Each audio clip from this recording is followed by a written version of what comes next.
hello everyone else. I hope you're all well. Thank you for joining us. It's good to see some familiar faces and also see some of you attending. Thank you for taking your time to listen to us today. This is a special moment for us because I think some of us have not seen each other for a while, and I think this is a much needed conversation for a variety of reasons. And I think we should maybe make a start, Hayat. I want to Yeah, hand it over to you as my co-moderator to start us off and maybe share with us some of the running order for today. And maybe start with introducing yourself and then I will come in as well after you. Hayat, over to you.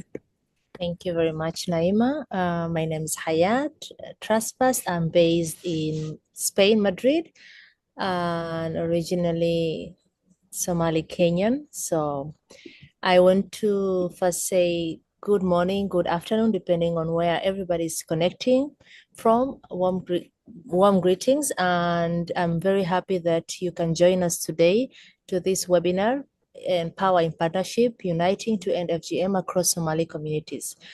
And it's an honor to be part of this and very important panel, especially because I know from firsthand that all the people who are going to be participating are in this for the good reasons. They are committed, they are leaders in everybody in their corners. So it's an honor to listen, to be able to learn and listen to each of them. This is a webinar organized jointly by AWRA, African Women Rights Advocates, the Girl Generation, and Belt of Somali Women.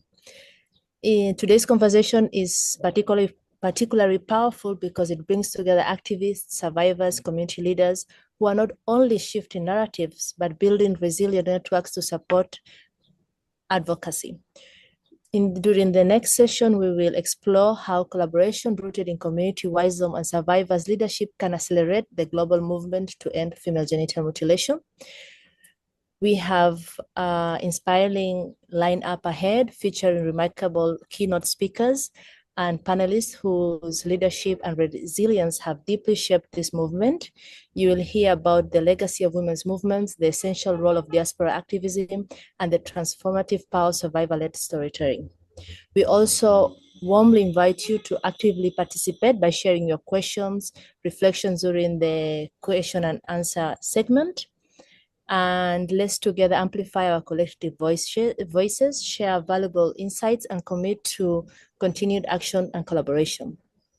Before I give the floor to our speakers, both Naima and me will be co-moderating. We want to make sure that this is a space that we can really speak our minds and learn from each other, but most importantly, to see what else is needed from each one of us. And I don't know if Naima, you want to add anything before I give the floor to Dr. Leila Hussein and Asha Ismail? No, I think you've covered all the grounds. I echo everything you've just said. Thank you. I just want to introduce myself to start off with. I'm Naima Hassan. I'm the co-founder and the CEO of the African Women Rights Advocates. We'll get into a bit more about who we are, what we're about later. But really, this is the idea behind this conversation is honesty, openness, and I think it's a well overdue conversation. Um, and I feel that really it's a safe space for us to just be open and honest and talk freely. Starting with myself, I feel like as much as I've worked in FGM campaigning for a long time, I feel like that it is still not enough. I haven't done enough as a Somali of origin to kind of support my own community. And I feel that this is I would like this to be a step towards how I can lend my voice and my network and my hand to better strengthen that. And that's me holding myself accountable. And I wanted to start with that.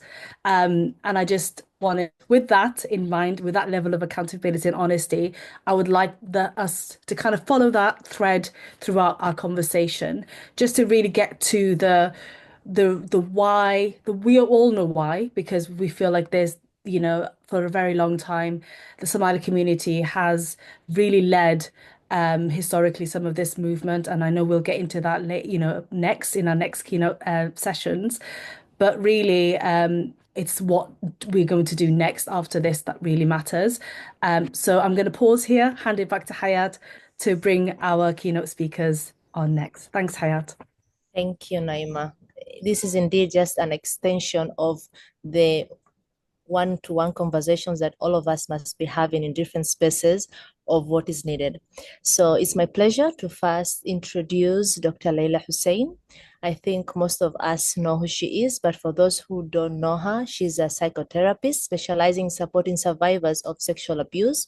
She's an international lecturer of female genital mutilation, a speaker on gender rights, and she's recognized as one of the key experts on the issue globally and is leading the award-winning international campaigner against all forms of violence and women, and against all forms of violence against women and girls. Please, Leila, the floor is yours.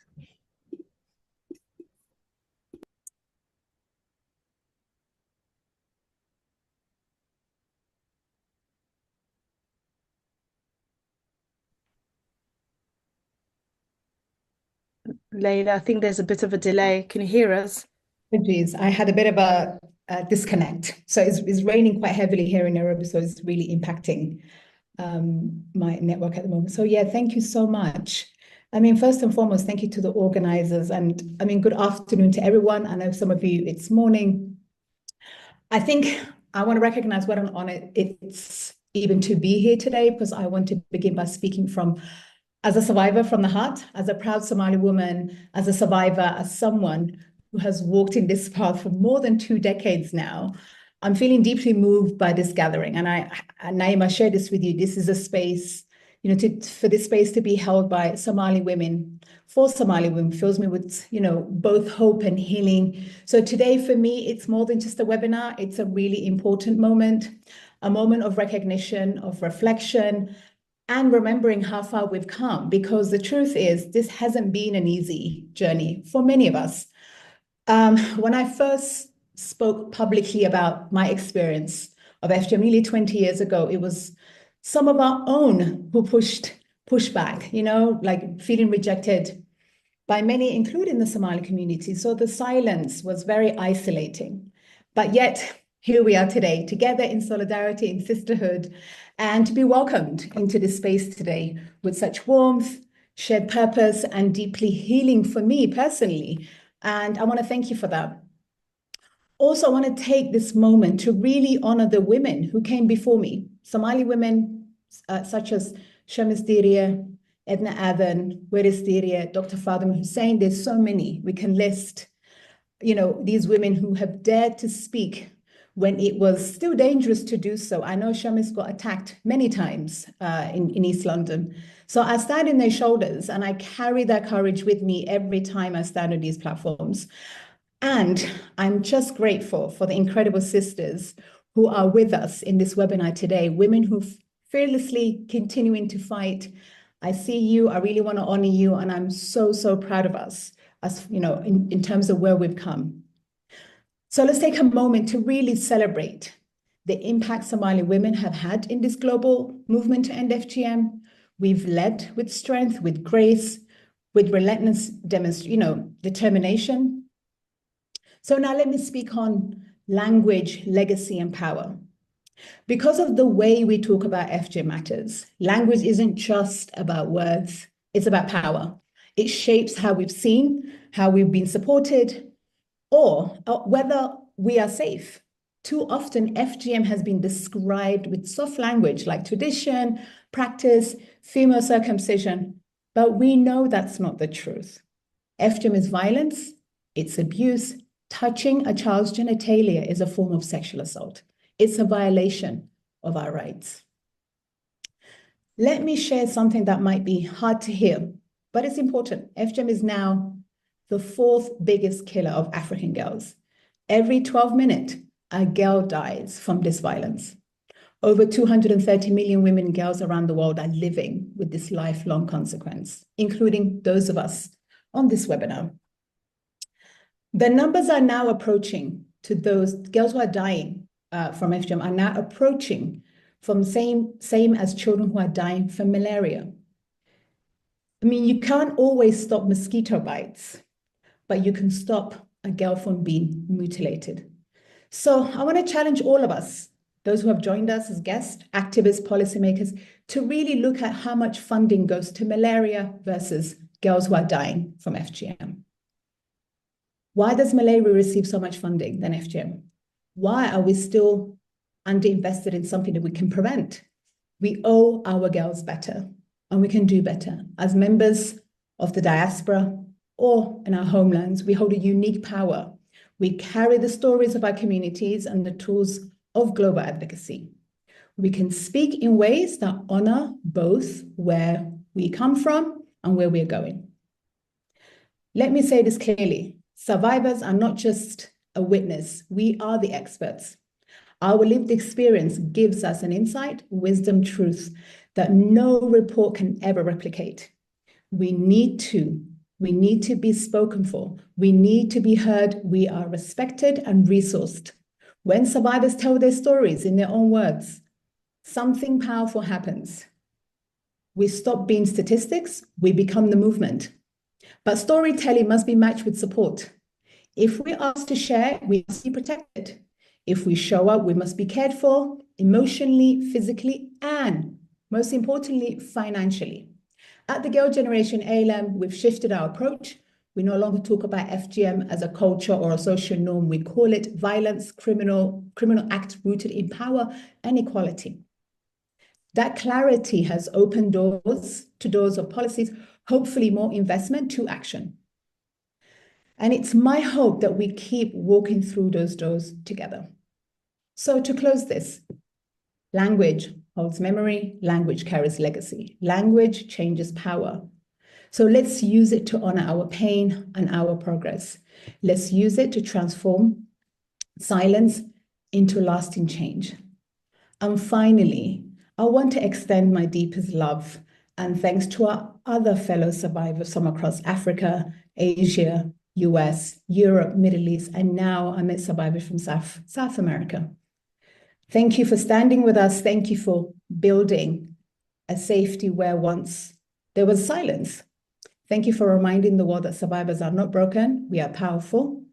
You are not alone. You are deeply seen. You are deeply loved. Thank you so much for giving me the space to share these words. I think I speak for everybody. A round of applause for everything that we agree with. Leila, thank you so much. Now, giving the space to Ash Ismail, it's my pleasure to present you, not only because you are one of the most resilient people I've ever met, but spoilers for the people who don't know, she's also my mom. She's Hoyo to me. And as far as I can recall, she has dedicated her entire life to advocating and ending female genital mutilation. I am proof of traditions, or as Leila just said, violence can end in the cycles of families. And she's the director of Save a Girl, Save a Generation, and advocate for human rights, particularly women and girls. And I think, as we always discuss, both home and in the office, and she will dedicate her entire life and existence to making sure that every girl in every corner of this world is protected and safe. The floor is yours, Hoya.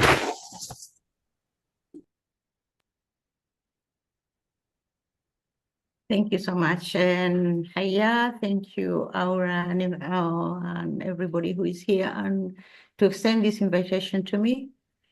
I'm really filled with pride. Thank you, Leila. You've said so much truth that I don't know where to put all the truth that you have said. So thank you so much. I totally agree with every single word that came out of your mouth today.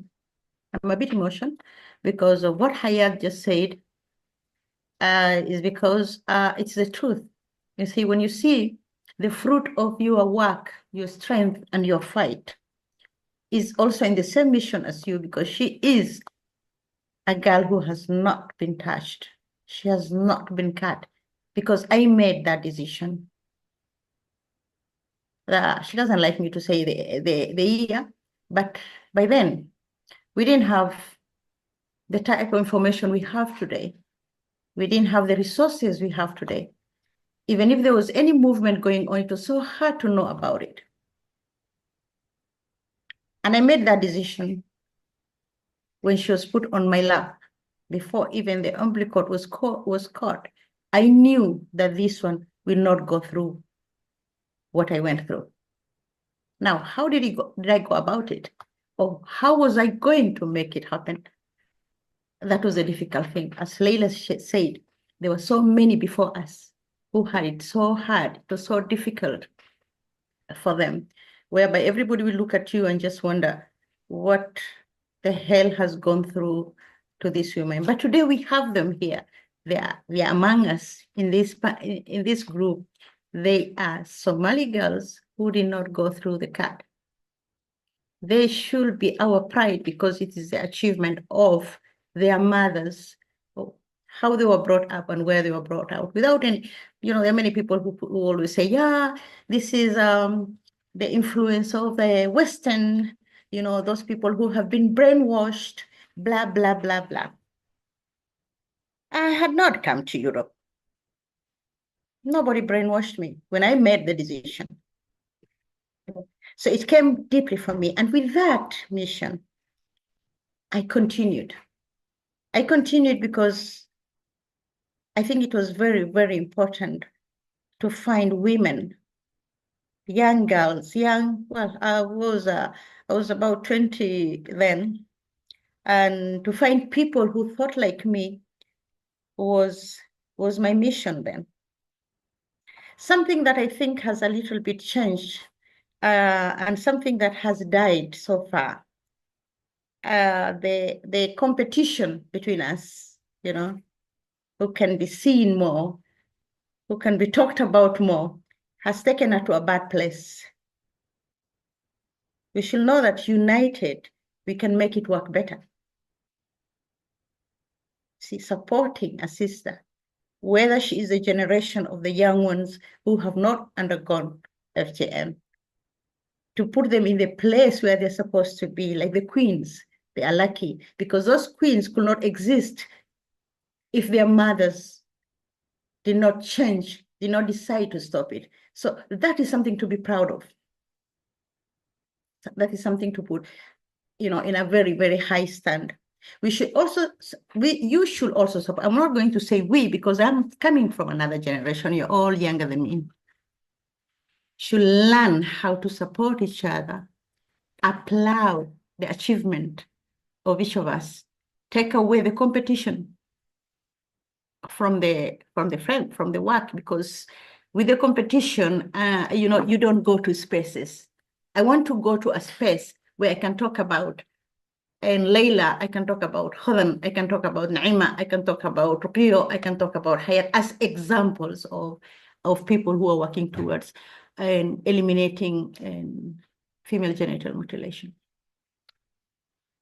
I think in the Somali community, what has failed, in another discussion, we had talked about religion, because we really associate this, not only culture, but religion, and Leila mentioned the language we use when we're talking about female genital mutilation is very, very important. Actually, it's the key.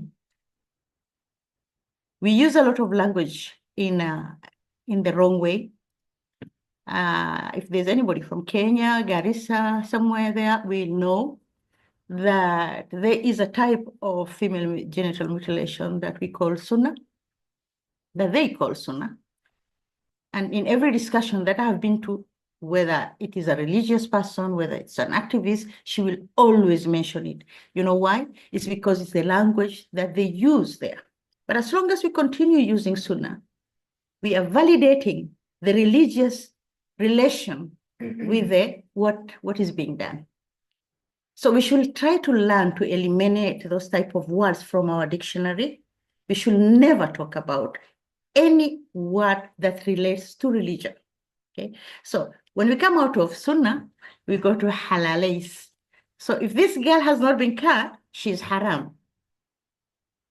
That's a message we're trying to tell the people. Obviously, this young mother wants her daughter to be halal. She's doing it out of love. She's doing it to protect her. She's doing it to enter in that Islamic system, no? Because if not, or haram, sorry for the Somali word. Okay, so we should also remove it from that dictionary. Not only in the Somali language, you should remove it in the English language when you talk about, she was purified, because you're still relating it to the religion. How we talk about things really matter. Recently, in another discussion, I had talked about also and how the Somali community translates, look, what is female genital mutilation. If you go to Google and you put female genital mutilation, you'll get the meaning of female genital mutilation as guditanka fir'auniga. So when you talk about female genital mutilation in Somalia, and they tell you, no, this, we don't do Fir'auni, we don't do Fir'auni anymore. Fir'auni doesn't, we have stopped female genital mutilation because they have related female genital mutilation to only one type of female genital mutilation, the Fir'auni. So anyway, I think I'm consuming a lot of time. I'm being told not to continue, and I will leave it there. If you have any question, you can ask. Thank you for listening to me. Thank you, Hoyo. Thank you, Leila. I think, again, we all agree. I've seen many people nodding their head, raising the emojis and everything. Naeem, I'm going to give you the floor so you can present the panelists that we have today. I remind everybody that you can raise your questions, opinions in the chat forum. Later, we'll have a space for question, answers, and comments. Thank you very much. Thank you so much, Hayat. I also want to thank our keynote speakers. You both touched on really profound points, and that I feel like we will hopefully unpack further with this second panel, which is titled Leading with Community Across Borders. I will be introducing our next panelists, and I would like each of them to introduce themselves with who they are, where they are currently working, and I will be guiding the questions a little bit. I want it to be a bit more free flowing. I want it to be, again, more of a conversation, for us to have a conversation, to really understand each other a bit more, for us to discuss where there's some of the gaps that currently exist in our advocacy, and how we can close that a bit further. I'm going to start with you, Rukia Umar from Belt of Somali Women. I want you to tell me a little bit more about yourself and why Belt of Somali Women has been founded. I know we can find out all of this information on our websites, which is why I'm kind of a little bit avoiding speaking about AWRA and who we are, what we do, and because I think a lot of you already know. And I feel like we really need to kind of go beyond that a little bit. I just wanted more just to kind of put context to the reasons why BELT has been founded, because it's kind of it's a thread towards why this we are having this conversation. Also, if you don't mind, Rukia, maybe just tell us a little bit more about the work of the Somali diaspora, as well as those that are connected in I guess the Netherlands is where you're currently living, how that is translated into what work you're doing through BELT and the work that is happening in the continent, and what is the thread between the what you're FGM campaigning within the Netherlands as well as within the continent, more specifically the Horn, and a little bit more about BELT. Rukia, over to you. Thank you so much, Naima. It's really a pleasure and an honor to be here with such a impactful and strong women that have been involved in the fight against FGM, each one of them in their own space. To introduce myself, my name is Roy Umar, and I'm based in the Netherlands, in Rotterdam. And I work currently as a project leader for the Public Health and Safety Regional in The Hague. And I met Hayat actually just to share a little bit on why BELT came to its existence and why such spaces are really important. I met Hayat a couple of years ago as at the End FGM EU through Save a Girl, Save a Generation, and me representing EFSAN, which was the work that I did previously as a project coordinator. And as we engage in a conversation about what is needed in the Somali community, and every report would say Somalia is #1 in the practice of FGM, in the mutilation of young girls. And as we spoke of what is needed, what can we do as Somali women, young Somali women? And then in those conversations, we really share the same vision. It's important that our community comes together, not only in raising our voices and in storytelling, but also in doing the work on the ground. What is needed? What strategies do we need to implement in order to really have a meaningful impact, in order to make Somalia not #1 anymore, to go from Fir'auni language to zero tolerance?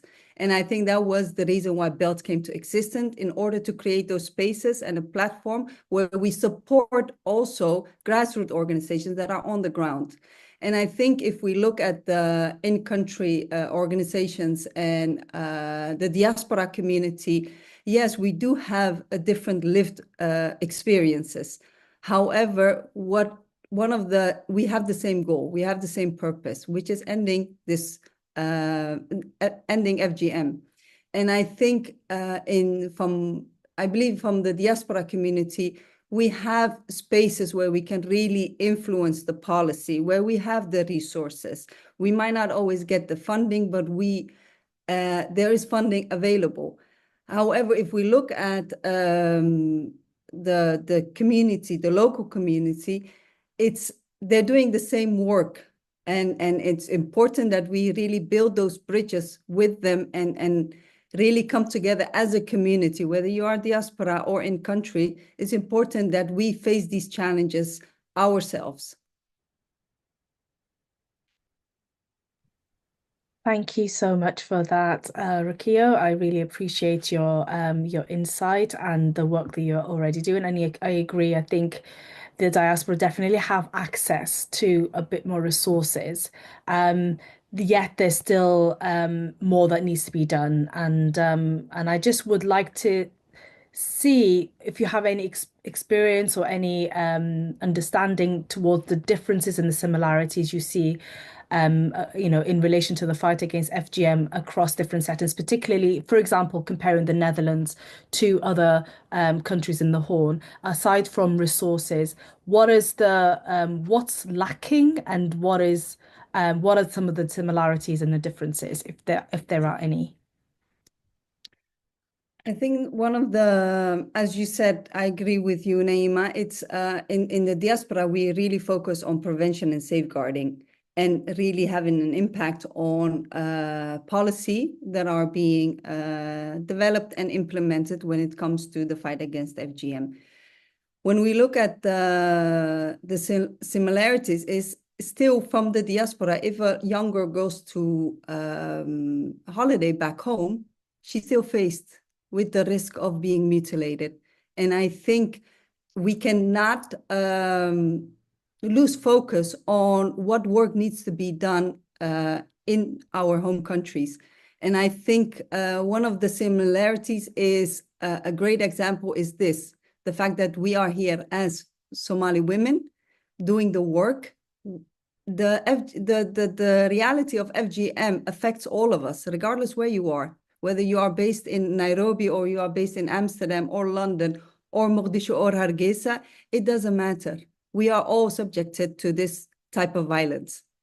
Whether if I would go back home and I have a daughter, I have a son, 8 years old. If I would have a daughter, I would be faced with families saying, what is going on? When is your girl going to be subjected to FGM? So, of course, it's a shared goal. And I think I believe for the community back home, their lived experience is completely, they are faced every single day with the harsh reality of FGM. Even if a mother chooses not to circumcise her daughter, she will be considered as an outcast. She will face a lot more cruelty in Somalia than she would here. So who is there to protect her? And I think the biggest difference is really focusing on how do we create that legal system? How can we influence the policy framework that currently exists? In Nairobi, there might be an anti-FGM law. There is. But still, the rate within the Somali community goes above 90%. So legal framework, yes, is there, but we need to mobilize ourselves and come really with a strategy that works within the Somali community. Thank you for that. No, I absolutely agree. And I want to segue directly to you, Fatuma. Fatuma, I hope you're here. Fatuma Hakka from the Girl Kind in Kenya, specifically working within the Garissa community, specifically with Somali community in Garissa. As Rukia just said, there are laws in Kenya. There are anti-FGM laws have been there for a long time. Yet still, FGM affects Somali communities the most and the highest in Kenya. With the work that you're doing with the Girl Kind, can you share us, first of all, tell us a bit about yourself before you tell us about your work. Tell us about yourself, why you're doing this work, and also what are the approaches that you're currently using, addressing FGM, and why you've set up the Girl Kind Kenya. Sorry, Fatuma, over to you. Are you here, Fatuma? Yes, I'm here. Hi, Naima. Can you hear me? Can, but we can't see you. Do you mind? Yes. Okay. Let me put on. And I put on my camera. I think I will lose connection because. Right. Can you Got see it. me now? Bring down your phone or your computer a little bit. Yes. Perfect. Okay. Yes. Yes. Okay. Hi, everybody. Hi, Aisha, Hayat, Rukia, everybody, Dr. Leila. I hope you're all doing good. So my name is Fatuma Hakar. I'm from Garissa, Kenya. I'm the founder of Girl Kind Kenya. Okay, how I came to start Girl Kind Kenya again is because of my children. Firstly, we moved from London 2017. And when we came, we relocated to Kenya. We moved straight to a place called Garissa. So Garissa is not a big town like Nairobi, but again, it's dominated by Somalis. And we relocated there, and then I took my children to the Duksi, the Quranic Duksi. So my children were subjected to stigma, beating, abuse, everything. And again, I blame myself for that because when we moved, I didn't talk to my children about FGM because honestly, I thought FGM was being forgotten. Nobody is talking about FGM. So because of religion, my children were beaten, and they were told they're not pure, they're haram, they cannot touch the Quran and everything. So that's why I started FGM, to create awareness and to advocate for this girl. And religion has got nothing to do with FGM. So that's how I started in Galka in Kenya. Great. Thank you for sharing. Do you maybe can tell us what are some of the approaches and strategies you're using specifically? I understand now your why you've started your Girl Kind was basically to educate the Somali communities in Garissa about FGM.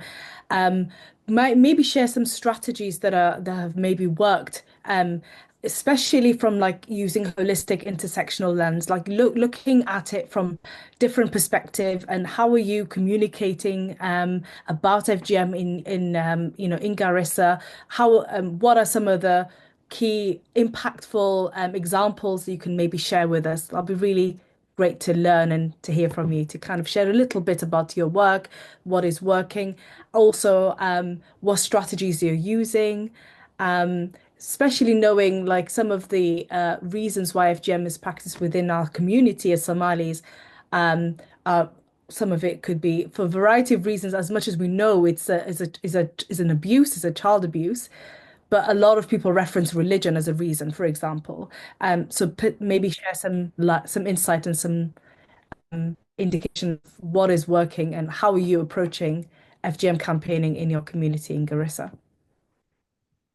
Okay, first of all, when we started the organization, and we came to realize that these women are cutting and the girls because of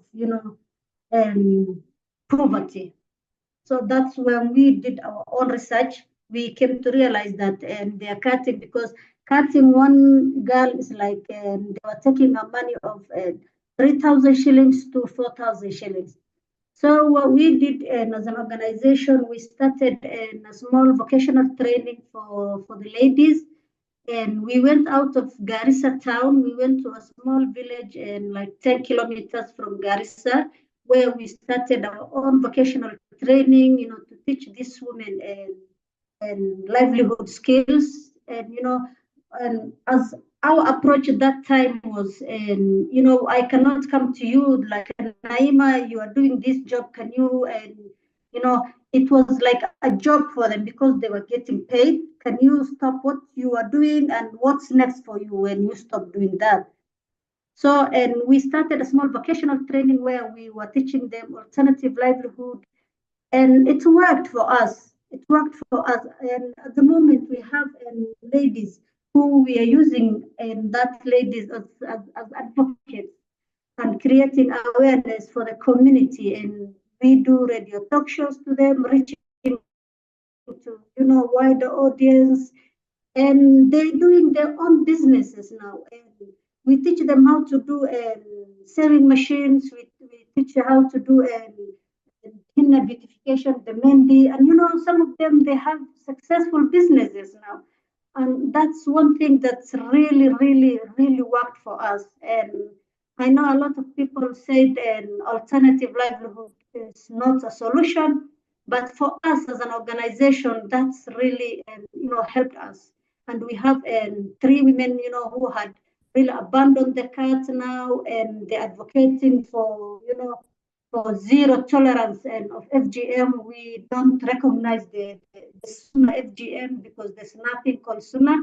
As we all established that FGM is a violation of, the rights of the girls and the women. So we advocate for zero tolerance of FGM. What else that really worked for us is, the narrative of using religion.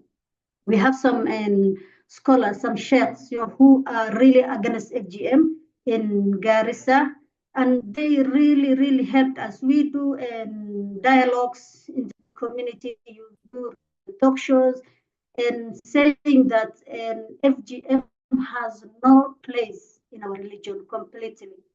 And it's a violation of the girls and the women in our society. So, and we do those, and then we use the healthcare workers as well. You know, we have a lot of women who has fistula, you know, and they don't in the communities they don't think that FGM is you know linked to fistula. So they think fistula is like something else. So we take the healthcare workers, you know, go talk to these women, the health implications of FGM and how FGM is affecting these women, and then we help those women who has fistula, and then we take them to the hospital, we give them medical attention and everything. So that's what really worked for us. Thank you so much. I really appreciate that. And I really want to kind of now bring in Hoda. Hoda, I know for you, you know, there's been a lot, you've been around campaigning against FGM for a while. I've known you for over a decade, as have some of us in this on this platform. And I think one of the few things that Fatima touched on that I think you have really worked on a lot is the healthcare aspect and survivor storytelling. And I know that it would be really great if you can share, first of all, about yourself, your work, and more specifically, how have your personal experiences as a survivor informed your activism, and just to share some approaches that have worked, especially from an education perspective, as an educator, as a healthcare professional, how it sort of broke the taboos and informed policies here in the UK. Hoda, over to you. Thank you so much for having me. As you can see, I'm so overwhelmed right now and I feel so emotional. The fact that we are all here together after all these, years and to share our stories and to see what we are doing is empowering. It's the most beautiful thing. So for me, the journey started being a survivor. I was born in Hargeisa, and and this is one of the things that approaches that I do. I choose to talk about health and education. So the reason I chose that also is when I was, had good name in Hargeisa, it was called, I thought every woman around the world had it. I did not think this was something that only happened to certain communities or certain countries. I thought this is normal. Every woman have it. So I grew up thinking it's normal. But also I remember when I got sick, I got sick when I was 11 years old. This is after the war happened in Hargeisa. We went to Mogadishu, my dad from there, and nobody knew what was wrong with me. So I ended up in hospital while the bombing and the war was happening. And they find out that first they thought I had a cyst, and then they say, oh, when they took me to the theater, they operated me, they realized it was my period that was accumulating inside and it had nowhere to come out. So from the age of 11, I was in hospital till I was 17, and in Mogadishu, in Djibouti. And after many operations, and the doctor couldn't correct or get my period out, they sent me and my dad to Italy. So that's how I actually ended up coming to Europe.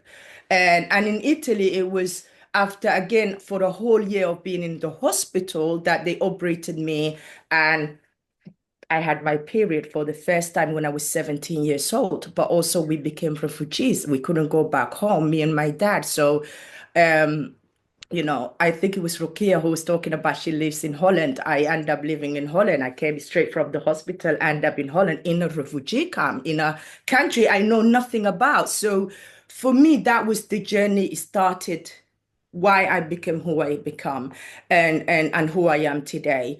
Also, it's the woman before us, like Leila mentioned, like Mama Asha mentioned, there is, it's the journey that the woman before me. So for me, when I came to Europe, London, especially learning English, I met Leila nearly 2 decades ago.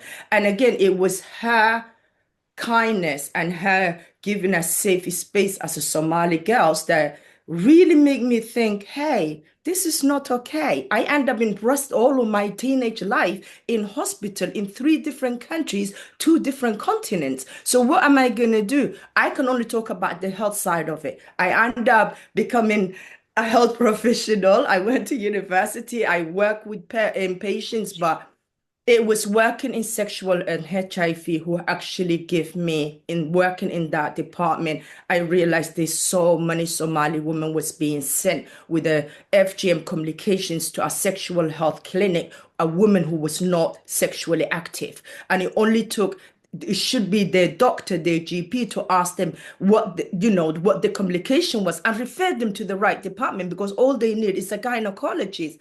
And having an amazing manager who is today in here as well, my former manager, really supported me, giving me the time to go out there and to speak to everybody. So I end up educating the whole hospital, doing single-handedly training, FGM training for consultants, for doctors.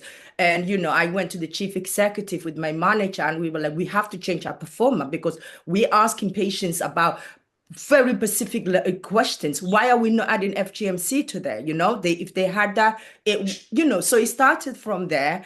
And it was amazing for me to be able to meet Somali women, one who was so scared to come to the doctors because they can't speak English. They can't articulate what has happened to them. But also doctors didn't have that, that chance to even learn themselves. So I thought I need to teach the doctors, the universities, the students before they even come to the floor, but also I need to help my community and my women. So when they come to the clinic, they feel at ease. So it was about putting posters, talking to them and saying, listen, I'm also one of you, so do not worry. And somebody also mentioned a fistula. I remember it was like 10 years ago when I saw a patient with a fistula, very small, it wasn't big, but she lived with it for over 30 years. She never went to the GP to have it done. So for me, it was important to use the medical complications that happened to me. When I was 31, I couldn't have children after I would try IVF.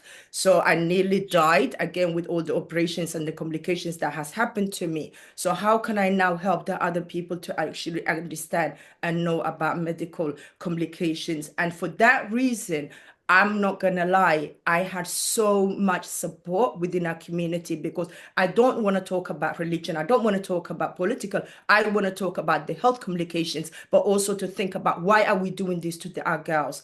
One, me and my sister are the last one to be cut in our family. So all of my nieces, and Hannah is a doctor. When I came to London in Sheffield, I used to take her to school while I'm learning English.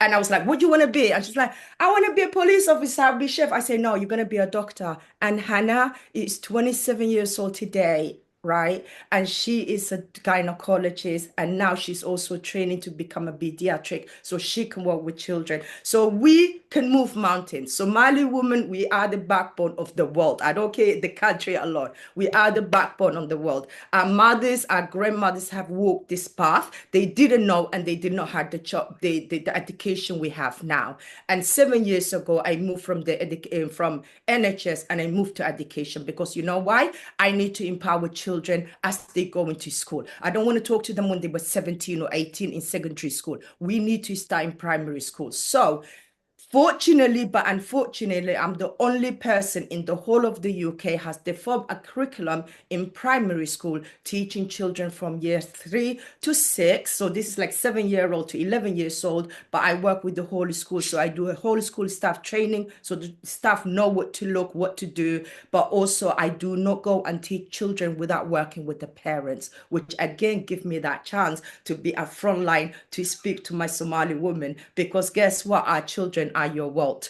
The school, they will be there, raining, snowing every day. So I set up 5-parent workshop, and also it's not just female genital mutilation, it's about safeguarding. What are we safeguarding your children from? How do the school safeguard your child? What about internet safety? What about we use NSPCC here? So we use what's called My Body, My Rules. My body belongs to me and no one can touch me. When you empower children for a very young age, regardless if you take them back to Somalia, Kenya, wherever that FGM happens, they know their body belongs to them and they can speak up where we wasn't allowed to speak up, right? So I am very, very fortunate to say that, but also unfortunate because there is no funding. So I was funded by charity for 7 years to do this work. Amazing reports, feedback from the parents. We have poems children has wrote. Some of my children went to actually perform and read what they found in their school to Sadiq Khan a couple of years ago. These are children, I went to their class and I just teach them how to protect themselves without going deeper of what female genital mutilation is. So education is the key. And we need to use education. We need to use the health complication that happens when you go through female genital mutilation. There are many women and young women here in London right now who are on dialysis. We don't talk about the kidney problems. It's connected to FGMC. We don't talk about the high blood pressure. We don't talk about our Somali women say, I have a back pain. Why?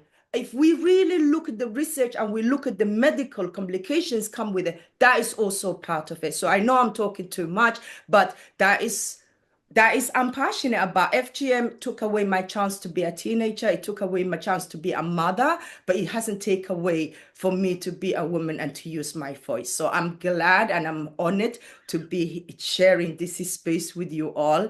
And let's do this. We got the whole world. And like I said, today is the beginning. There is tomorrow and there is the day after. So let's go do this. And hopefully I will all meet you one day face to face as well. I thank you all so much. Salah, thank you so much. That was super inspiring. And I just wanted to quickly reflect on the luckiest girl alive. You know what? You call yourself the luckiest girl alive, right? And what I just wanted to quickly to touch on that before we move on, just to tell us about the power of storytelling. And I think that is this is partly why I think you're so inspiring because you and I know there's other speakers here that also have done brilliant, incredible work on storytelling. But I just wanted that to be an example of a really good way to tell a story about your experience and how you're using that to educate. Can you tell us a little bit more about it? Yes, so the luckiest girl, I am the luckiest girl alive. It's just years ago, it just came out of my mouth because talking about civil war, I went through 2 civil wars in Hargeisa, in Mogadishu, in the hospitals, being all of that, and end up in London at the age of 21. And I'm like, there is no war. Nobody's shooting me. I can have my period. I don't have to go to the hospital anymore. So from there, it's like my eyes were open. And I just say, I'm the luckiest girl alive because I survived through that. However, from the luckiest girl alive now has been turned into a play, and which is a puppetry and actor in real actors as well. And the reason being is that growing up in Hargeisa, in Mogadishu, in Djibouti, my mom's also from Djibouti, we always sit around the campfire, eating popcorn, telling the stories. My grandmother used to tell us all about the war, you know, the World War II. My grandfather apparently was killed in France. We didn't know all of this, but the power of eating and storytelling changed the world. So the luckiest girl alive was born. So 2017, we got some funding where actually it was performed in Nottingham. And then last year, we got more funding from the British and Theatre Council. I'm not saying their name right. And we were able to actually have real life actors with the dira, with the unsi, with everything. Actually, I do have a promotion video, Naima. I will send it to you so you can share it with everybody. And yes, and it came to London. We were in the Vagina Museum, so it was shown twice. But now we are looking for more funding because I want to take the luckiest girl alive around the world. Is starting in Kenya. Because the reason I do go to Kenya, I do a lot of work in Kenya also, and I have Layla there, my biggest support in the world. So to do that, I want to do raise awareness. So guess what I'm going to do? Hopefully, if I do get the funding, I am going to do a walk from Nairobi to Zanzibar, raising I awareness, like you to do it. community along the You're a way. stronger woman than me. I am not walking beyond, I don't know, a few hours. You're Zanzibar is fine. Just make me some breeze and hilip, okay? And we can meet there. But yeah, so that is the luckiest girl alive. And seriously, it's an educational piece. I want to take it to schools. I want to take it to a university, you know, all educational setting and educate and empower our future generation. Because for me and each and one of us here today, I really want us to walk away this saying that every single day we're going to be fighting for our future generation because 20 years time, those girls are sitting here like us, but I don't want them to talk about FGMC. I want them to talk about how they change in the world and how millionaires they are, not about abuse. So Yeah. Thank you so much, Hoda. I appreciate you, and thank you for bringing the energy and the stories and yes, and taking this conversation to the next level. And speaking about young generation, I wanted to bring in Banazir as one of the youngest speaker here with us. Banazir, please turn on your camera. I hope we can see you. We'd love to see a pretty face. There you go, mashallah. Thank you for joining us. Tell us a little bit more about you, Banazir, about your work in Kenya, and also and also as the next generation of activists. How are you using what does activism look like today? You with especially using various different digital tools and different types of storytelling. And what is the Somali and as a Somali leader in your community and also within tell us about is it Yank? What is Yank short for? Sorry, the long form of Yank. I can see it in my head, but I can't, the words are not coming out. Tell us a little bit more about Yank. Banaz, all to you. The floor is yours. Okay. I hope I'm audible enough. Yes, you are. Oh, okay. My name is Benazir Mohammed. I think I'm the most excited person here today because for the first time I am meeting a group of Somali women who are not only making impact in their community, but are aggressive. So I mean, I can't even put it in words how I'm so excited to meet you all. And I can't wait to see what the future has for us. I run a community-based organization in Garissa called Silver Line in Kenya. And just to give you a backstory, 2012, now you're gonna gauge my age. I was in Form 3. We call it Form 3, yeah. So my literature teacher at that time was doing a book called The River Between.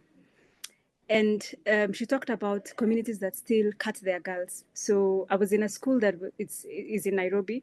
So I thought everyone was cut, like myself. So the teacher asks, so which communities are still cutting? And I expect everyone to raise their hands because the book that we were reading had a culture that is in Kenya that traditionally used to cut. So I thought they still cut, and everyone in our class was cut. But no one raised their hand, including myself. I also didn't raise my hand because I looked in the class, saw no one raising their hand, and I didn't want to be the one who is most embarrassed. And yes, like every other Somali girl, my age, I've gone through female genital mutilation. But I don't know, the fear that comes with being the only person who has gone through this is what I didn't want to feel. Fast forward, I complete my high school, come back to my community, and I start volunteering as a teacher in one of the most renowned secondary girls' high school called Northeastern Province Girls' High School. So, like myself, these girls had also gone through the cut. They were naive. They couldn't maintain basic conversation.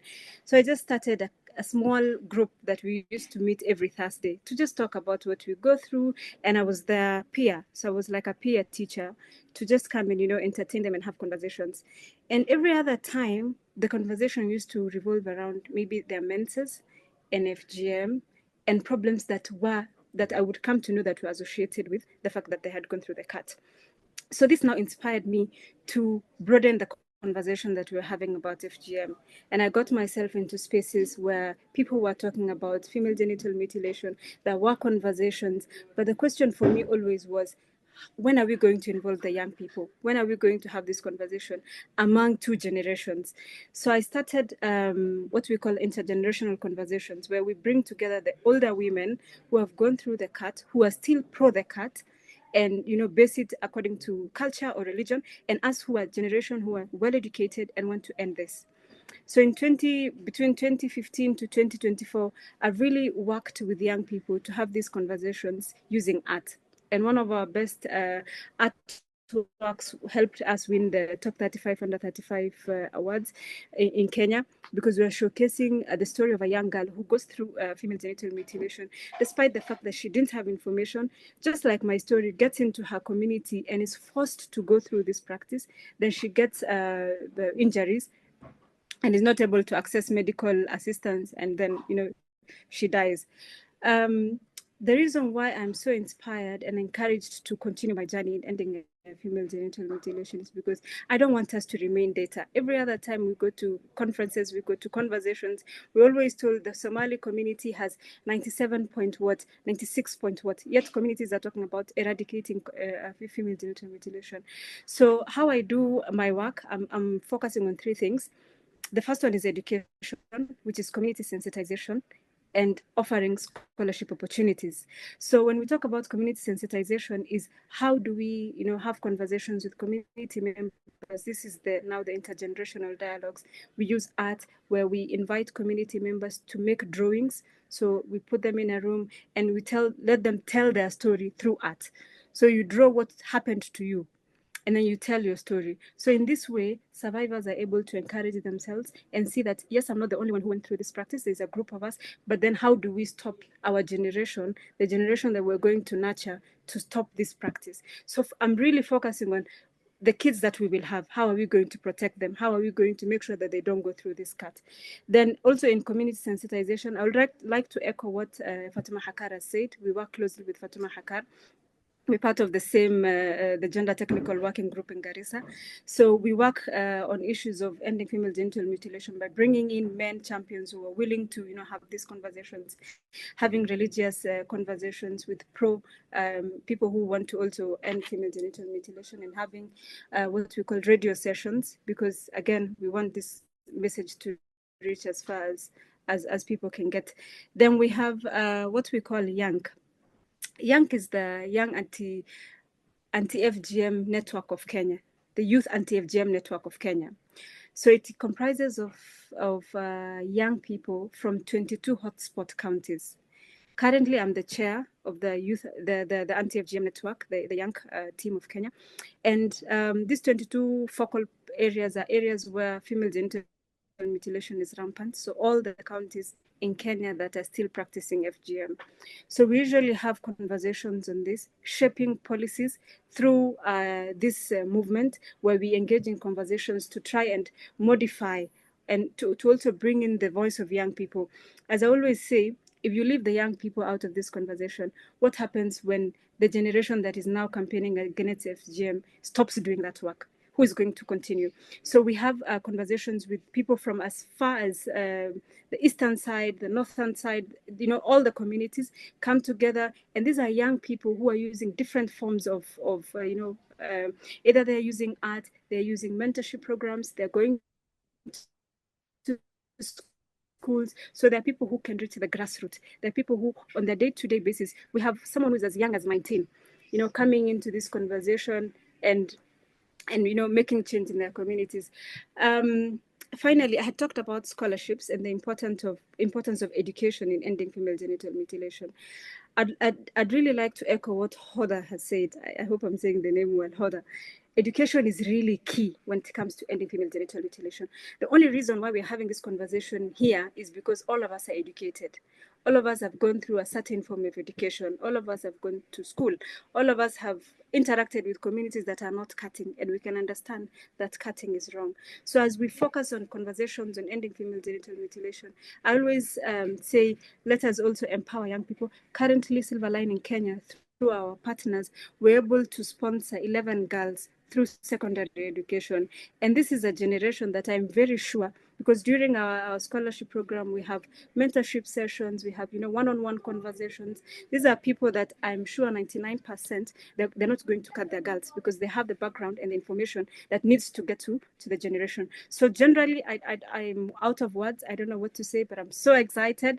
I can't wait to explore how we are going to impact generations in the near future. Thank you, Naima. I really appreciate you, and I share your sentiments and I share your excitement, and with that, I want to invite Ifrah. I can't see you, Ifrah. Can you hear me? Are you able to turn on your camera, maybe? Ifrah Ahmed. I wonder whether you're here. Godson, is she with us or not? Oh, there she is. Hi, Ifrah. Turn on your camera, please.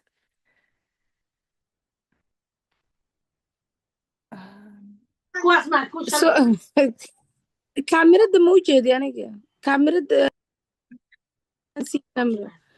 Turn on your camera, please, Ifrah, so we can hear you. And well, we can hear you, we can't see you. I don't have the camera. Naima, can you invite me with the camera? Godson can help us with that, I hope. Please, Ifra, accept the request I'm sending you. You've declined. Okay. Yeah.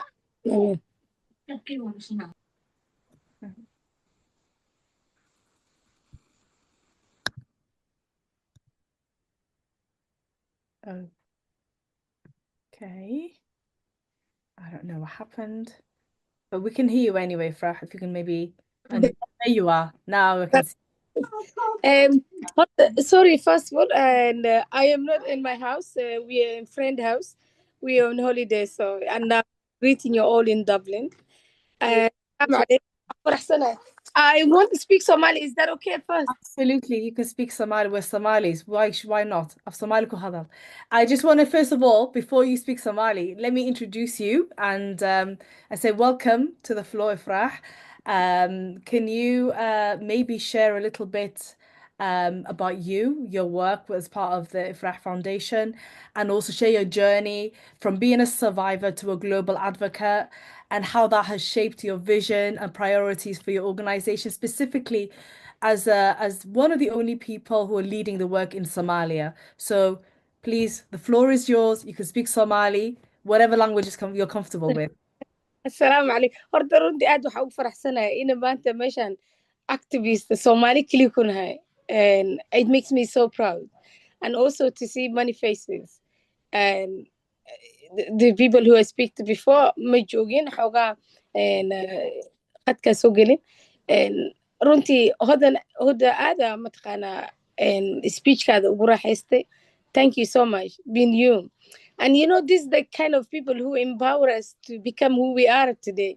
And Leila is one of it. You know, when she was talking about Leila, I remember ending FGM in Europe when I was first spoke about female genital mutilation in Ireland. And Leila was always there, you know, a bio. It's, you know, I remember every bit. And because of Leila, her courage and being strong, that lead me really to be an activist. And I'm so glad that, you know, seeing everyone here today, especially just being Somali for Somalia. So it's really good. And, you know, Hoda said everything. And I'm sure that people who have spoken before me even said more. So I think I'm going to talk about a bit about the work we do in Somalia. I returned to Somalia in 2013, and I remember first time when I returned to Somalia, there was nobody who was speaking out on female genital mutilation, whether it's on TV, whether it's in a community, whether it's on even friends. Just give me a second. Apologies, everyone. Hopefully she can. This is the power of Somali women. She's This is it. It's true. right? Multitasking, always multitasking. I'm sure she's having 3 other conversations at the same time, but which is why we love it. But Ifrah, whenever you're ready, you're on mute. Please unmute yourself. No, sorry about that. We have visits for Somali friends. As you said, the power of Somalis. But they don't realize this is a conversation that is very important and it's been recorded.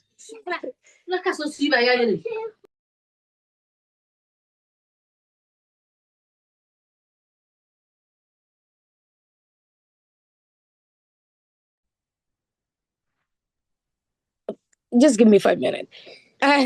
Yeah, so just to continue speaking about Somalia, and I remember people, when you talk about them speaking about female genital mutilation, everyone was saying that please stop talking about women privacy and clitoria. And I was really afraid that, you know, I was nicknamed on IFRA FGM. But, you know, I just kind of really realized that, you know, this is what we need in Somalia. And then speaking on publicly in Somalia, that today lead FGM to be knowing one of the priority and also one of the gender issues. And Naima, if you know, we have worked in the Somali regions and everywhere. And I can today say that Galmudug is the first state that legislated on female genital mutilation. into law. And also Jubilant, they almost passed the bill, and it's the president's office.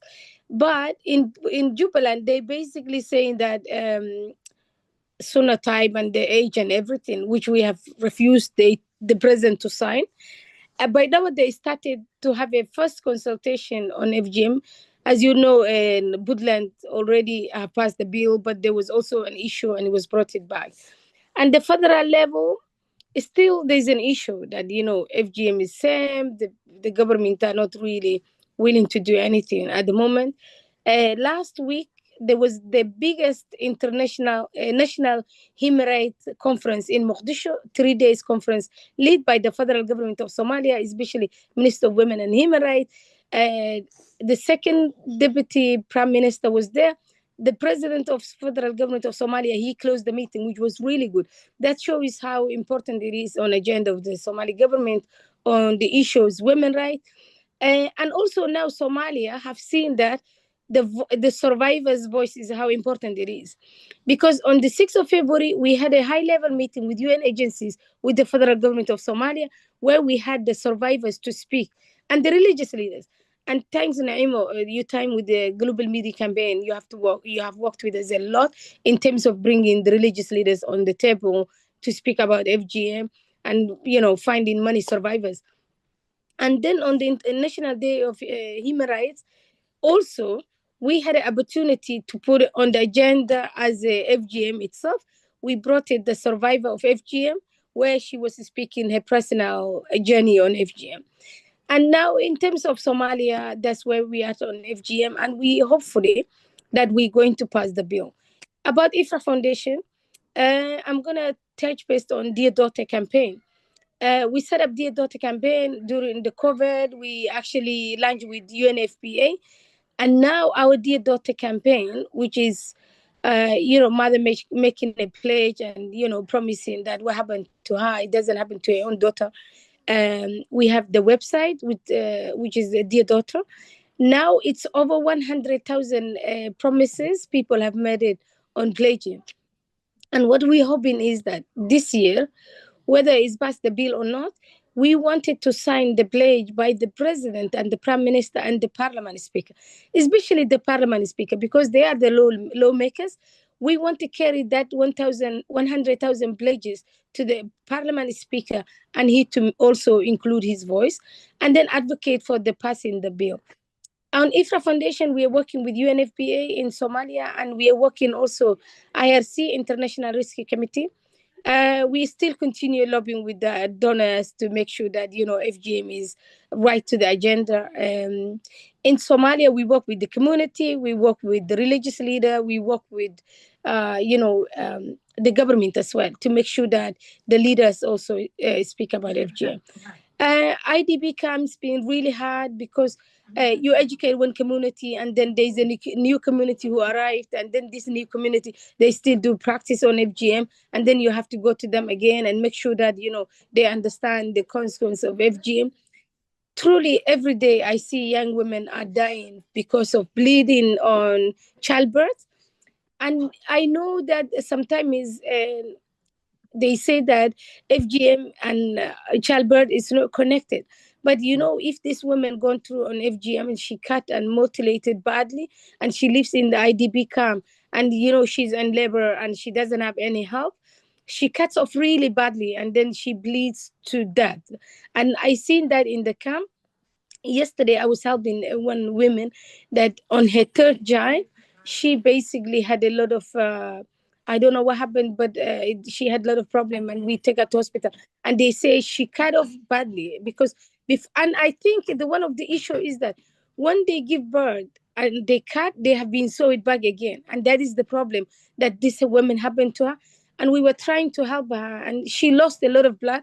So the IDP camps, there is a lot of problem, and especially those newcomers and new people who arrive into the camp that are really not aware of the FGM. And in Mogadishu itself, it has over 25,000 IDP camps, and each IDP camp, I would say, like the smallest would have like 100 family householders, which is like maybe 800, families, children, girls, and it's very hard, but we continue. And again, as we know now, the issue of donors and crisis of donor card and all that, it's really putting off the people who are activists and who are doing the campaign. Because now in Somalia, a lot of a healthcare facility like what do you call it?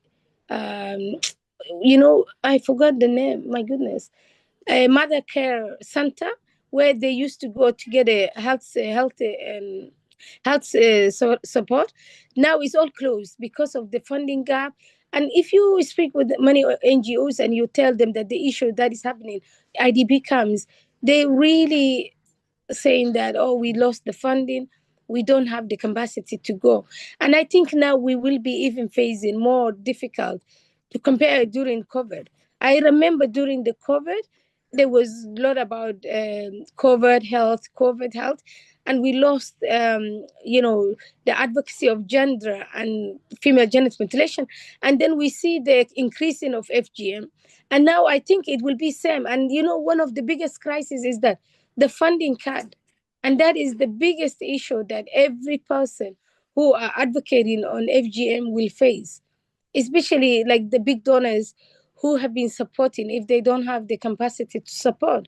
And, for us seeing the young girls are still dying, even those women who have been through on FGM and giving birth, like, there are a lot of forced marriage in Somalia. And you see 14 years old, 13 years old pregnant, and you see that they have like 2, 3 kids.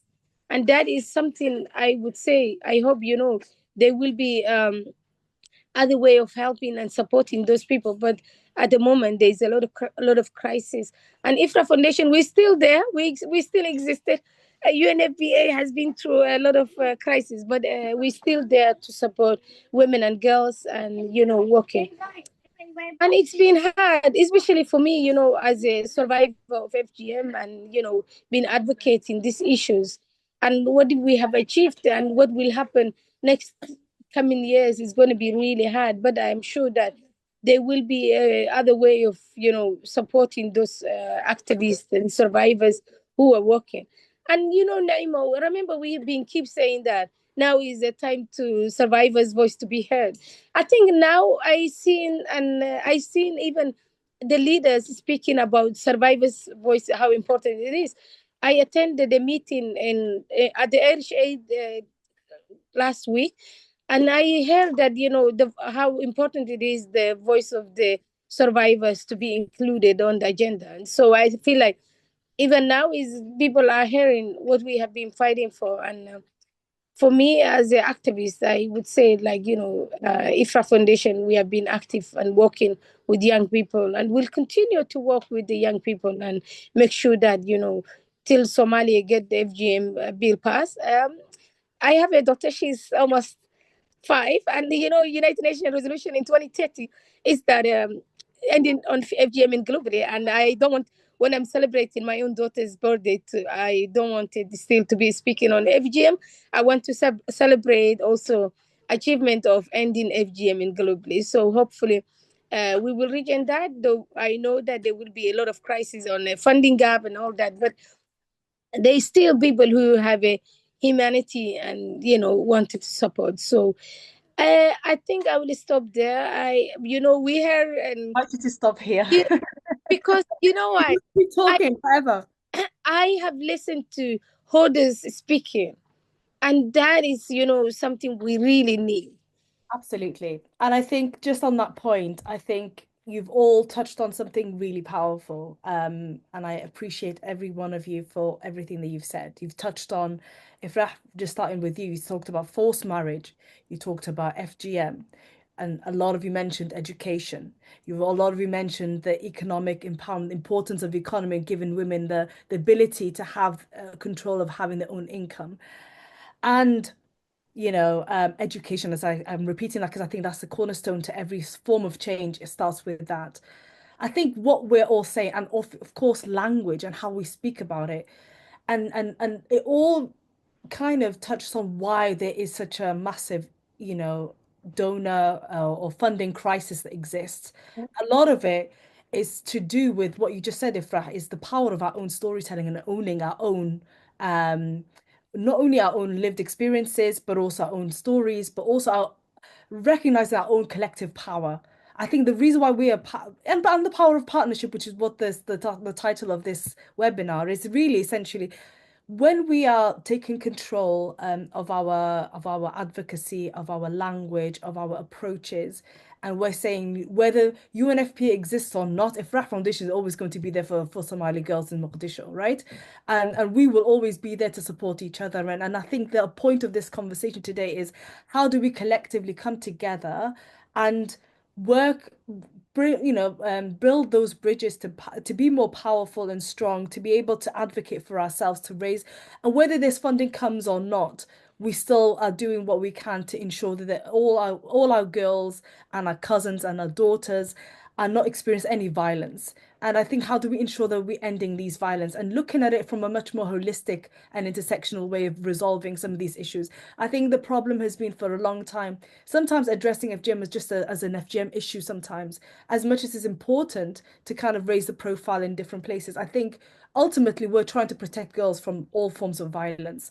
And and how do we then do that? And how do we lobby for there to be more resources? And how do we get our own leaders, whether they got, political leaders, whether they are investors, to really invest in ourselves? How do we come together as Africans, as Somalis, to make sure that we are investing in our girls and on our women?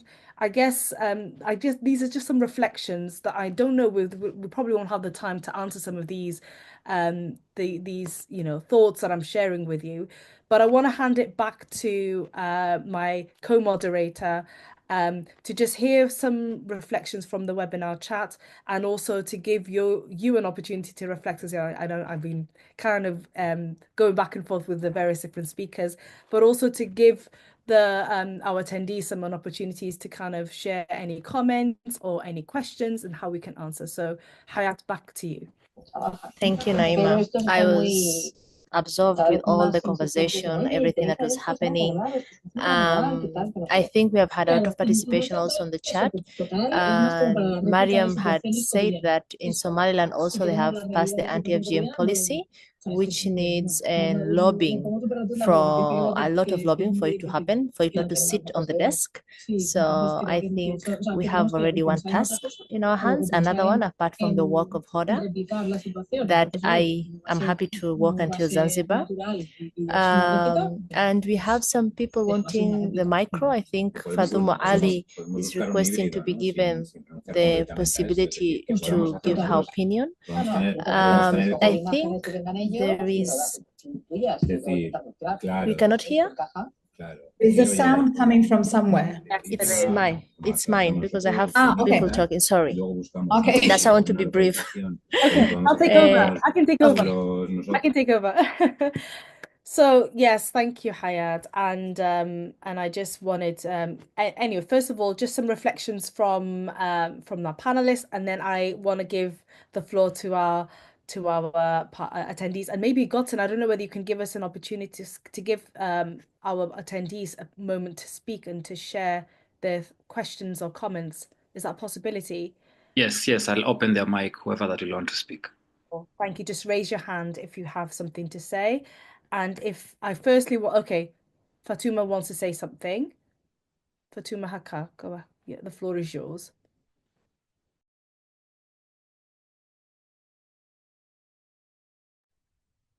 Unmute yourself, Fatuma. We can't hear you if you are speaking. Yes, sorry. For me, I just wanted to talk about what Hodo said, and giving and having all my children in London. I was one of those women. I underwent the Pharaoni circumcision. So whenever I have my children, and I've been cut and then sewn together. I had 6 children, imagine, all of them being cut, sewn together, and then I developed a prolapse, which it was a life-threatening, and I had to have an operation, and then and they told me to sign and documents that I need to have a hysterectomy. And and luckily I had a Muslim woman there, and she told me, she had to save because I was very young. And she told me, and they saved my ovaries. I didn't have the hysterectomy, but I signed it because it was very life-threatening. So I wish I could meet Dr. Leila and Hodan, and Naima when I was in London. I underwent a very, very difficult and moments when I was there and having my children. So I just wanted to reflect on that. And thank you very much. And we have all this powerful, and when we talk about FGM, Somali women or the Somali community are the dominant in FGM because it's like we own FGM basically. So seeing all these powerful women talking openly about FGM and and coming together and protecting our girls is very powerful. So thank you very much to the Belt of Women, to AWRA and TGG, everybody who organized this webinar. So thank you very much. Thank you so much for your for sharing that, and I can imagine it being painful, and I am so sorry that you had to suffer as you have. And I think the point of this is that it should end, right? For those reasons, and I'm sure there's similar stories, sadly, that's too common, that are either shared or not shared. Some people haven't even got the courage to still speak because of they're in so much pain, and it's really important to give space for people who are survivors, especially survivors, as much space as possible to share their stories in a safe way, in a way that is and also to kind of spark action in the right way. I'm going to pause just to give our attendees a moment to kind of also share. I see some hands up. I had Mariam Dahir, my good friend Mariam Dahir is here. Mariam, the floor is yours. Please share your thoughts and thank you for. Hi, Come on. Hi, can Mariam. you hear me? How are you, all of you? I'm happy to see everybody who I know and really seeing that powerful house, Leila, Naima, Hayat, and the team. This is, as I said in the chat, this is a timely discussion because of that funding issues and also the things that they talk about in terms of and activists actually are not active as I know in Somaliland. There is a lot of challenges in terms of securing funding for the activities and all of that. And I think I spoke this with Hayat when I was in London about how we are going to do fundraising for or domestic, financing, because we can't depend on donors and outsiders to support us in our problems. Exactly. So how are we going to talk to our governments? And because there is always a budget issues and the people are talking about some other things, but this life-threatening, as Fatima said, our women are suffering. Some of them are actually dying. Young girls are not seeing their 10th of birth years because they are being subjected to this. So how are we going as an activist going to our governments, our philanthropists, and actually generate those funding to our activities? I'm thinking on that because this webinar is more on partnership.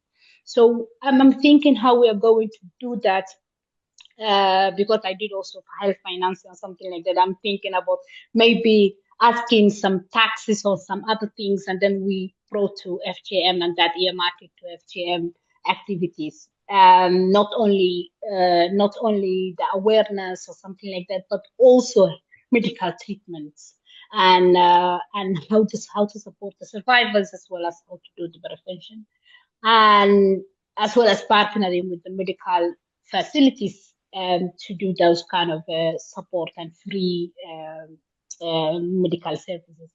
So yeah, that's what I really wanted to contribute. But this is an amazing and heartwarming webinar. Thanks a lot. Over to you. Thank you for sharing those reflections and those suggestions, Mariam. I totally agree. I think the idea I'm hoping that this is not a one-off. That's definitely not our intention. Conversation. It's about partnership. It's about identifying how we are going to work together as a collective, ideally, and raise awareness and raise not only awareness, not necessarily awareness, but funding, more internally looking at how we're going to mobilize resources within our own communities, within our own, philanthropists, within our own. There's multimillionaires that are Somalis. Let's be honest. There are multimillionaires that are even potentially billionaires that are Somalis. Why can't we go and approach them and say, can we come up with a very strong ideas and say this is ways that you can really end end FGM by investing more in women and girl programs. And it doesn't necessarily sometimes have to be mentioning the words FGM if that's something that they are I don't know, have an aversion to. So there are ways though you can package something that is about investing in more about women and girl program led by them, and look at strategies of how we can not only lobby the governments but also lobby businesses as well to come on, because I think if we're constantly waiting for other donors or a UN agency, we're going to wait forever. There'll be another, we're going to wait for the next lot of SDGs, because this is never, let's be honest, we cannot wait for somebody else to help us solve our own issues. We have to do it ourselves. So we just need to re-strategize, I think. And you're right, Mariam, to kind of, look at ways that we can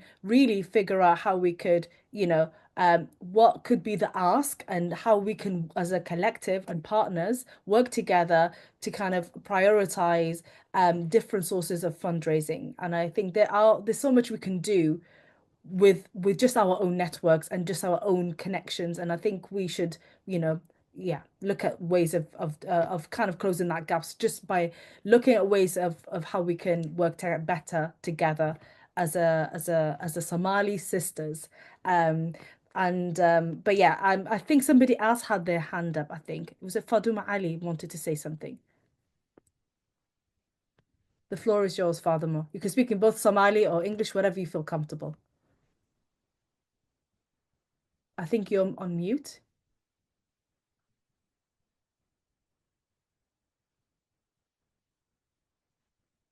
Fatima Ali Adan. Hello, Assalamu alaikum wa rahmatullahi wa barakatuh. I talk to the Somali language.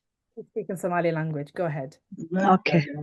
And waa in salaamay maanta dhan waa idin dhegeysanayni aada waxyaalaha oo tacdiyada ku dhacaya ama gabdhaha inta badan FGM-ka loo geysanayo dhibaato taagan waaye. Aan horta waxaan joogaa Kismaayo, Somali Women Development Organization aan ka socdaa. Dad kaloo badan oo khubaro ahna way nagula jiraan oo Kismaayo ka socdo oo groupka nagula jiro WhatsApp-ka. ayaga laftirkooda microfonka u baahnaayeen Shamse Sheekh Shaafici iyo Najmo iyo kulli. Marka waxaan dhihi lahaa arintaaneeto si loogu hortagi lahaa oo gudniinkan fircooniga in la adkeeyo, maadaama hadda Jubbaland sharcigii oo waa la baas mariyey, waa lasoo dhigay baarlamaanka wuu maray, sharciga waa fulintii la hadda u dhiman, waa wasaaradda haweenka ka shaqeysay. Marka waxaan dhihi lahaa shuruucda in la adkeeyo oo laga wada shaqeeyo sharciyadaasna si ay u hirgeli lahaayeen. Tan kale grassrootka dadka oo maalin kasta mashaariica ku baxdo hoos in loo soo dadejiyo sidii ay ku heli lahaayeen gabdhaha ururadan oo grassroot womenka oo CSO-yada loogala shaqeyn lahaa arrintan sidii ay tababaro uga siin lahaayeen badan oo loo heli lahaa, taasna laga caawiyo. waan idin soo dhaweynaynaa, kii horena waa idinla joogni, kana waa idinla joogni. war badan ma qabi, gabdhahaas kalena hadda inay hadlaanay rabeen, codka iyagana mikrofoonka in la siiyo insha Allah. waan salaamaya.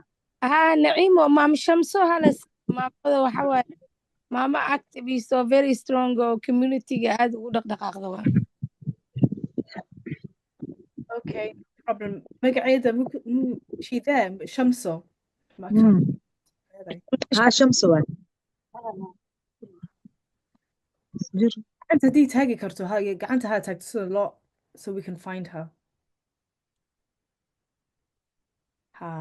Cabdixakiim Colaad mayada maaha. Okay, Maam Shamso gacanta soo taag haddaa ku jirto. suuq whatsappka igala hadee cabdi taleefanka cabdixakiin colaad uu ku qoran yahay waaye marka meesha insha allah soo qabo. okay Godson, can you give Abdi Hakim Olat the floor to speak, please? Thank you. Waad hadli kartaa, Shamso. hello Hello, salaam alaikum. salaamu calaykum gabdhahan waa idin salaamay maanta waa idin dhegeysanayna maasha allah ifraax foundation wax badan ay qabatay oo waxqabadkeeda ilaa iyo galmudug ilaa iyo jubbaland waan aragnay gabdho badan oo guru ana cawaal uma guruban hadda ka socdaa gabdho badan oo gurubo way jiraan oo barnaamijkan gudniinka maadaama anaga hooyooyinkan ku dhaceen annaga nagu dhaceen gabdhaha jiilka dambe soo kacaya sidii looga fakari lahaa horta kow waa in shuruuc loo sameeyaa dowladda ay shuruuc u sameysaa haddii dowladda shuruuc u sameyso xagga dowladda iyo baarlamaanka laga adkeeyo howsha way adkaanaysaa taas inaan dardargelin waa qasab midda kale gabdhahan oo woman activity badanaa jiro oo barnaamijyadan ka shaqeeya hawshii Soomaali waxay ku mahmaadaa sal fadhiya suuf jiida naca hawsha salka hoos haddii laga adkeeyo kor way u soconaysaa laakiin barnaamijka hadduu kor iyo iska yahay weligiis hoos uma degaandegayo in hoos loo daadejiyaan jeclaan lahayn waad mahadsan tahay Shamso waan ku maqalnay si fiican baan ku dhageysanay waad saxsan tahay waan kugu raacsanahay insha Allah waxaan ka qaban karno waan ka qaban doonaa insha Allah insha Allah mahadsantiin I think I had another hand up. I thought it was somebody else. Yes, I think Abdi Hakim had the hand up also. Abdi Hakim, that was Shamso. She already. Yes. My son. Okay. Telefoonka kayga haleysnaa marka kiisaan kasoo galay maanta. Awaalma groupkaas kula jirna. No problem. Mahadsan tahay. Aad mahadsan tahay. Sahran Ali, do you want to speak?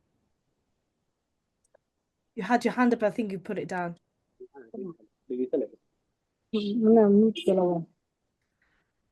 Otherwise, I'm inviting the panelists to share any reflections or any comments made by either Shamso or by Faduma or also by Mariam. If there's anything that you can share or any comments you have, you're welcome. waxaan ku dari lahaa ani Shamsaa ku soo noqday anaga hadda jubbooyinkan joognaa inkastoo weli ciriiri jiro wado isku furfurneen oo jidadka kala xirxiran yihiin ciidamada kuwan Jubbalandkii kuwa shabaabka kala xiran yihiin haddana 4 saac waxaa la keenay gabdho baadiye la keenay la soo guday gabdho silicsan dhibaato badan ay jirta marka anaga Soomaali sideenaba waxaan caado u leenahay warku waa barnaamijkeena waa oral society haddaan Soomaalina haddii wacyigelinta iyo hadallada la sii badiyo waa la qaadanayaa beled iyo baadiye waa la qaadanayaa in la joojiyo FGM ka la joojiyo gudniin fircooniga dhibaato gabdhaha ku keenay la fahansiiyo waa la qaadanayaa laakiin dad baa markaad u sheekeynayso waxay u qaadanayaan waxay ku dhahayaan hay'ada lacag ka soo qaadato waxas ma jirto laakiin wacyigelin badan bay rabtaa in lagu celceliyo rabtaa insha Allah halaasaan ku dari lahaa waad mahadsan tahay Shams waxaan kugu dari lahaa umid quraata adigoo le gudniinka fircooniga la joojiyo taas waa dib bay leedahay runtii marka anigu I would say waxaan ku oran lahaa dad gudniinka gabdhaha hadaad ku joojisid saasaa la qaatay intaad oran lahayd gudniinka fircooniga because gudniin oo dhan in la joojiyo weeyaan maaha gudniinka fircooniga keligeed waxaan saas u yiri hooye waa jaranjaro waay haddii dadku waxaan ku yiri la wacyigeliyo tartiib waay dadkeena Soomaali waxaan ku dhahay oral society anaga wax ma qorno waan hadalnaa waan sheekeynaa soo ma ogid marka haddii la dhaho qeybtan sidan waay diinta ma ogolo gudniinka dhan waa la joojin lahaa laakiin hadda kow taas ka hor keento waxay ku dhahayaan muxuu ahaa hay'ad wax ka soo qaato waxbay sheegayaan Soomaalida marka waxaan rabay gudniinka fircooni ahaan in loo joojiyo la fahansiiyo kadib kala joojiyo ilaa ay empty noqoto hawsha ay dhamaato insha Allah in la joojiyo waan jeclaan lahayn dhibaatada anaga og waxa dhibaatana soo martay inay gabdhaha ayeeyooyinka una hadda maraan ma jecelin marka in la joojiyo fiicnaan lahayn laakiin fahamka yaa qaaliya صح marka some of the panelists have their hand up waad mahadsan tahay horta Shamso waxaan Caasha Ismaaciil gacanta waa taagtay and then Ruqiyo السلام عليكم شمس وانكو سلامي ربي هرتا سؤال بانن كولها waxaad ka hadashay dadka baadiye ka yimaada hablaha baadiya ka yimaada ee guditaanka. waxaan rabaa inaan ogaado guditaanka magaalooyinka beledka ma ka yaraaday, yacni sidii hore ma aha mise waa isku mid ama baadiyada unbay ku badan tahay? su-aasha ugu horeysa aan ku weydiin rabay taasay ahayd. talabaad ma ku soo celinayo, waxay tiri magaceedii Naciima ka hadashay. haddii waan ognahay dadkeenu aad bay u madax adag yihiin, waa dad very complicated ah. laakiin waa inaad faam la noqdaa marka guditaanka laga hadlo guud ahaan guditaanka oo dhan hal meel la wada geeyo waa laga dhaadhicin karayaa baan u malaynayaa. guditaanka fircooniga ha ahaado kan kale inta yar la gudayo hadduu yahay ina hal yani conversationka inuu isbedelo weeyaan. hadduu haddeer isbedeli waan idhaahno waa cabsi, yani saasay dhihi doonaan, kolley bay ku eedeynayaan markasta. waxay oranayaan annagoo dhan anig sanadaan ku jiraa taas eedaas ya lacag baad soo cuntay oo magaca dadka lacag ku soo cuntay ku oranayaan weligaa eed kama dheeraanaysid. marka haddeer bilow inaad ka hadashid guditaanka guud ahaan. intaasuun baan raba inaan ku darsado. Can I come in there? waa sax ifraax isug waa sax maamo gabdhaha baadiye ka imaada iyo gabdhaha magaalada si looma gudo. gabdhaha magaalada joogo maamooyin waxaa jira hawshina weli wada sidii hore oo gabdhaha loo cadaadin jiray aad loo toli jirin aan loo tolin, laakiin weli adi fircooniga xaafaad moodaa in la sameynayo.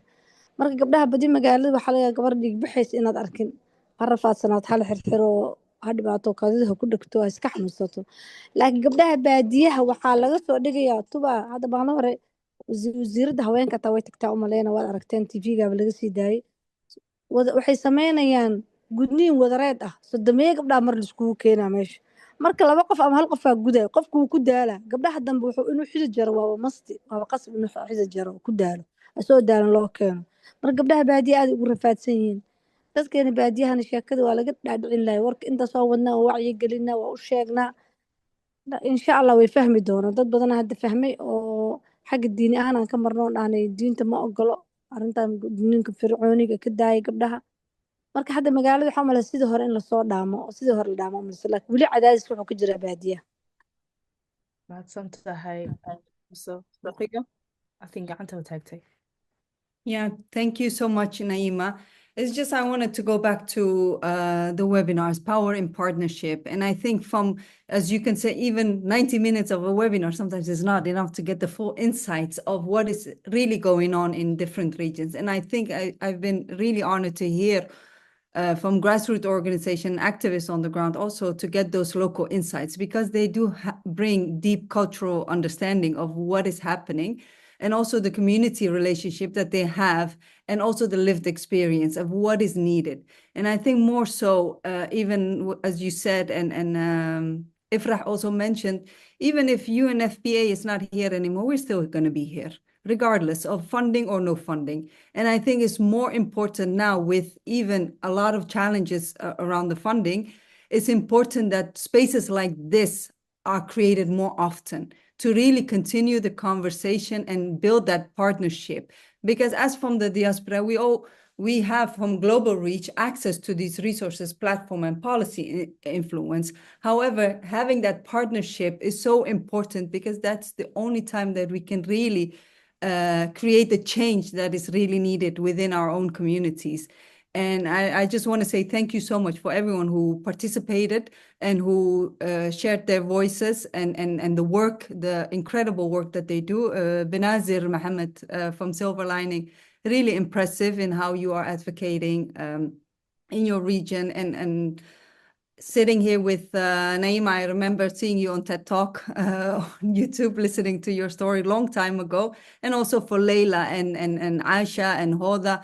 It's like walking with titans. That's how I always describe it. It's really a great honor to be in a space like this with you, where we can actually learn from you, work with you, and also really strengthen each other's efforts. And I think that is the most important thing. And I hope from what I've been hearing, I already have an idea of what the next webinar is going to be like. So that is something that I'll be focusing on now. Thank you so much. Thank you, Rukia. We really appreciate you and everything that you represent and do. Hoda, I think you had your hand up. Yes. And I'm just gonna follow up what Ruqya said. Funding or no funding, we are going to be here. Funding, money or no money, as long as we have a voice and we have the internet, that we can reach so much more than we, us growing up as kids, we didn't have, the phones like this. But what I wanted to say is something I always been, asking here in the UK. I think Naima, you will know, Layla knows, Ifrah knows that we always talked about a center base where the work the people who are doing the work, we are so everywhere, but we are nowhere. Because there's times that I'm looking at somebody or somebody will email me and they're like, oh, I'm in Holland. I saw you, something. How do I? And now I'm going to Google, right? You know the danger with Google because you get all the wrong information. So I think moving forward, Naima and the team, first of all, like I said, I'm still in awe and I feel like seriously in another planet today. But please let us work together to put our work together somewhere we can all reach out. So if one of you wanted to know, teaching schools, and I can share my reports with you, and let us do that, because Naima, you know how hard it was in the UK, and it still is. It's still, you go to one hospital and the other hospital have no clue. You go to one school, the other school have no clue. So it is still, it's everywhere but nowhere. So please, moving forward, let's set up something, a drive, or I don't know how it works I'm not a technology person. I just use my mouth, but I think that we should do that and share that so we are easily connected to get information and share information. I think that is one thing I really, really want to take away from today. We hear you, completely agree with everything you just said. So I want to give as much chance to speak to the panelists. I think Raho had her hand up for a while. Raho, you can speak. Hello, Naima. Assalamu alaikum, everyone. Raho, my name is Raho. I'm a youth volunteer activist that's based in Mogadishu here.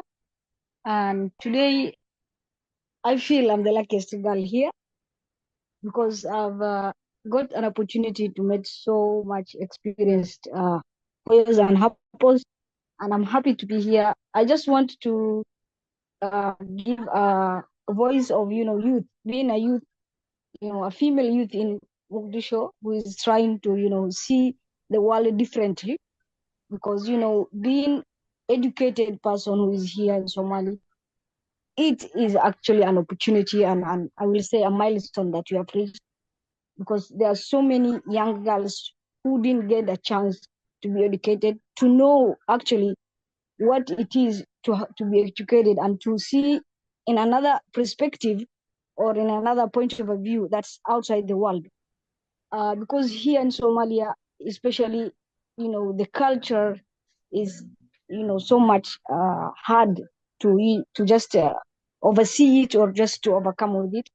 So I'm just putting out my voice and saying that we need to also get involved with the young female youths like me who are trying their best to reach out and looking up to you, all of you women who are here. You are role models to us.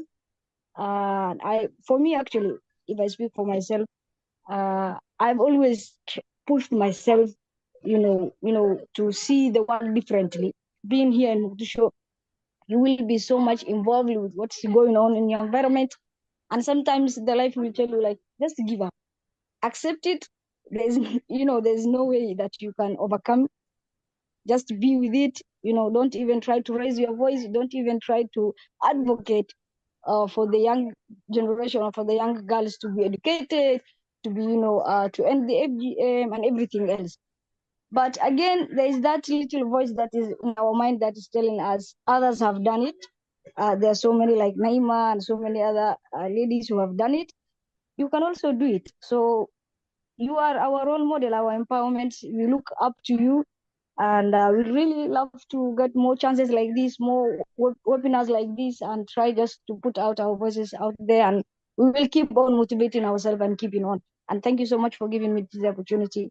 And once again, it has been an opportunity for me to hear from all of you, couples, and really, really appreciate. Thank you so much. Raha, we appreciate you. Thank you for sharing your voice, and we are privileged to have you with us. Benazir, I think you have your hand up. Go ahead. The floor is yours. Thank you, Naima.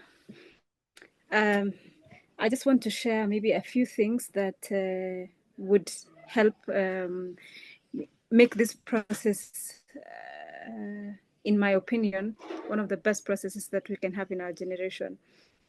I've seen how different organizations have been brought together to spearhead certain conversations. And one lady that I really admire her work is Leila. I don't know if she's here. She's been able to bring organizations from different countries to have conversations on FGM and also bring together the survivors. So if we can have a database, because I'm sure the girl generation has a lot of organizations that work on FGM. So we can have a central database that has information on what different organizations are doing. Sometimes as young people, you want to go and do, let's say, like community sensitization, and you don't know the exact language to use. And maybe there is an expert who is here who knows the particular wordings to use for a particular group.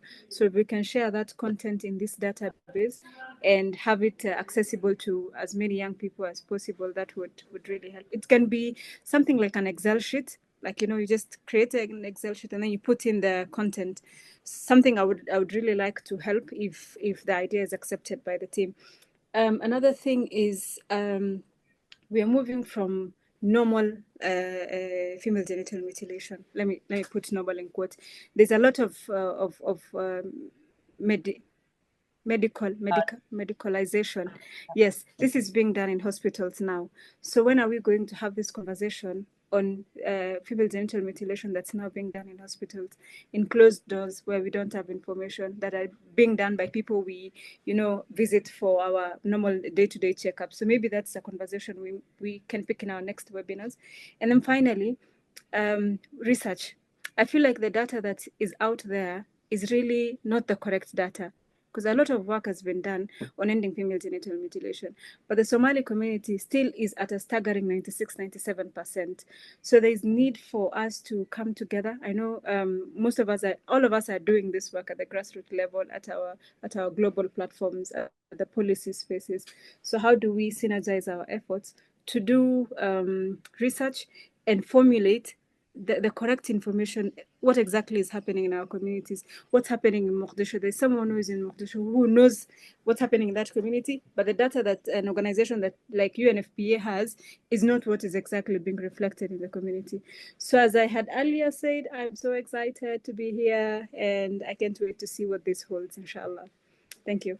Thank you so much, Benazir. I think you've raised some profound points that are absolutely things we should be discussing and acting on, especially in the areas of accurate research and the most up-to-date type of research, and having a database on who is where and what are they doing, and connecting all the different organizations, whether you're at the grassroots or whether you're working at a national level or even working at a regional level.